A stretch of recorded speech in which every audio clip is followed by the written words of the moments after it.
Doctor Mahi Bharadwaj. ఈ చల్లని వెదర్లో వేడివేడి టీలో అల్లం వేసుకొని తాగడం, వేడివేడి చిప్స్లో మిరియాల పౌడర్ను చల్లుకొని తినడం ఎంత హాయినిస్తుంది. అలాగే సువాసనలు వెదజల్లే, ముక్కును మురిపించే, నశాలాన్ని నిమిరే సువాసనలు, సుగంధ ద్రవ్యాలు మనను ఆహారాన్ని తినడానికి ఎంతగా ప్రోత్సహిస్తాయి. ఇదంతా కూడా సుగంధ ద్రవ్యాలు, స్పైసీనెస్ గురించి మాట్లాడబోతున్నాను.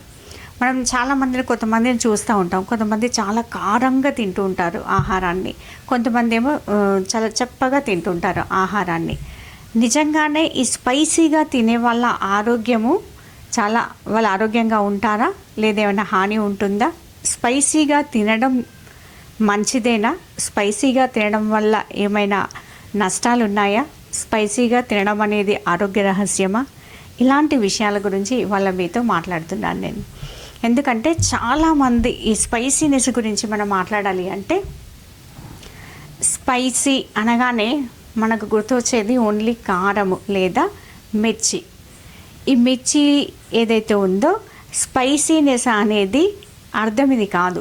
మన పూర్వీకులు ఎవరైతే ఉన్నారో, భారతదేశం స్వతహాగా ఆయుర్వేదానికి సంబంధించిన ఒక మాతృక అని చెప్పొచ్చు. దానిలో ఎస్పెషల్లీ మనం తినే ప్రతి ఆహారంలో కూడా ఔషధ మూలికలు ఉన్నాయని మన పూర్వీకులు మనకు కిచెన్ని ఒక వైద్యశాలగా, కిచెన్ని ఒక పరిశోధనశాలగా మనకి సుగంధ ద్రవ్యాలను మనకు అలవాటు చేయడం అనేది జరిగింది. యాక్చువల్లీ స్పైసీనెస్ అంటే ఏంటి అంటే, తోక మిరియాలు, లవంగాలు, ఇలాచి, దాల్చిన, ధనియాలు, ఇలాంటి అన్నీ కూడా మనకు స్పైసీనెస్గా వాడేవాళ్ళు ఒకప్పుడు. కానీ కాలక్రమేణా వాటికి మీనింగ్ మారిపోయి, మన జీవనశైలి మారిపోయి మనం ఓన్లీ కారాన్ని చూస్ చేసుకొని స్పైసీనెస్ అని అంటున్నాము. కానీ నిజానికి అంటే కొంతమంది ఇప్పుడు ఈ కాలంలో ఎలా మారిపోయింది అంటే, అసిడిటీ ఉందని, గ్యాస్ ట్రబుల్ ఉందని, అల్సర్ ఉందని, ఈ సుగంధ ద్రవ్యాలు ఏవైతే ఉన్నాయో, లవంగాలు, ఇలాచి, దాల్చినను ఓన్లీ వాసన చూస్తున్నారు, తినట్లేదు. మీరు గమనించినట్టయితే ఇంట్లో బిర్యానీ చేసినా, లేకుంటే మన ఫంక్షన్లలో బిర్యానీ చేసినా క్వాంటిటీ ఎంత వేస్తున్నారు అనేది ఇంపార్టెంట్. ఓన్లీ మన ఇంట్లో చేసుకునే 4-6 6 చేసే దాంట్లో 5, 6, 7 అంట వాళ్ళ క్యాల్కులేషన్.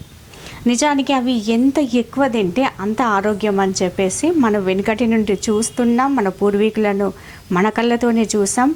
అవన్నీ కూడా ఆరోగ్య రహస్యాలనే చెప్పొచ్చు.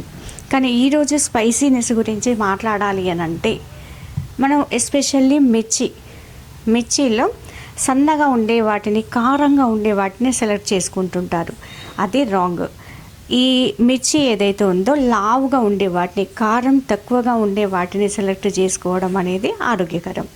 దానిలో ఈ లావుగా ఉండే మిర్చిలో క్యాప్సస్ అనేది ఉంటుంది. దానివల్ల మనకి అనేకమైన ఆరోగ్యం అనేది కలుగుతుంది. వీటితో పాటు అసలు నిజంగానే సంపూర్ణ ఆరోగ్యాన్ని కలిగి ఉండాలి అంటే, స్పైసీగా, కారంగా తినాలి అంటే సుగంధ ద్రవ్యాలను మాత్రమే ఆహారంలో ఉపయోగించాలి.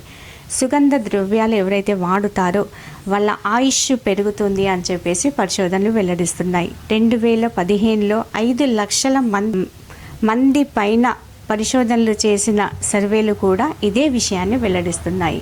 దాల్చిన, లవంగాలు, ఇలాచి, మిరియాలు వీటిని వాడడం వల్ల వాళ్ళ ఆయుష్ పెరగడంతో పాటు వీళ్ళ ఆరోగ్యాలు అంటే అనారోగ్య సమస్యలు, రోగాల బారి నుండి తప్పించుకోవడం అనేది 14% ఉంటుంది అని చెప్పేసి వాళ్ళు చెప్తున్నారు. సుగంధ ద్రవ్యాలను విరివిగా ఎవరైతే వాడుతుంటారో వాళ్ళకు క్యాన్సర్, గుండె జబ్బులు, రెస్పిరేటరీకి సంబంధించిన సమస్యలు ఏవైతే ఉంటాయో వీటి వల్ల కలిగే మరణాల సంఖ్యను అనూహ్యంగా తగ్గించుకోవచ్చు అని చెప్పేసి Harvard school of health nutrition professor, పరిశోధకుడు డాక్టర్ లుక్వి వెల్లడిస్తున్నారు. అంటే ఇవి తినడం వల్ల ఇలాంటి భయంకరమైన రోగాలను అధిగమించవచ్చు అని చెప్పేసి ఆయన పరిశోధన పూర్వకంగా వెల్లడించడం అనేది జరిగింది. ఈ కాండమెంట్స్ తినడం వల్ల అంటే దాల్చిన, మిరియాలు, తోక మిరియాలు, అల్లము ఇలాంటివి తీసుకోవడం వల్ల రక్తపోటు తగ్గించడంతో పాటు ఒబెసిటీని కూడా కంట్రోల్ చేసుకోవచ్చు అని చెప్పేసి ఖతార్ యూనివర్సిటీలోని అసోసియేట్ ప్రొఫెసర్ జెమిన్షి తన పరిశోధనలో వెల్లడించడం అనేది జరుగుతుంది. కాబట్టి మన భారతీయులుగా పుట్టినందుకు అదృష్టవంతులుగా, భారతీయులుగా పుట్టినందుకు ఆరోగ్యము, ఆయుష్ను పెంచుకునే ఆహార పదార్థాలు మన కిచెన్లోనే ఉండడం, వాటిని వాడుకోవడం ఎంతో ఉత్తమం. దీన్ని మీతో పాటు మీ నెక్స్ట్ జనరేషన్కి అందించాల్సిన బాధ్యత మీపైనే ఉంది. కాబట్టి చాలా ఎక్కువ క్వాంటిటీలో ఈ సుగంధ ద్రవ్యాలను, మంచి క్వాలిటీ సుగంధ ద్రవ్యాలను వాడండి. ఆయుష్ని, ఆరోగ్యాన్ని పెంచుకోండి.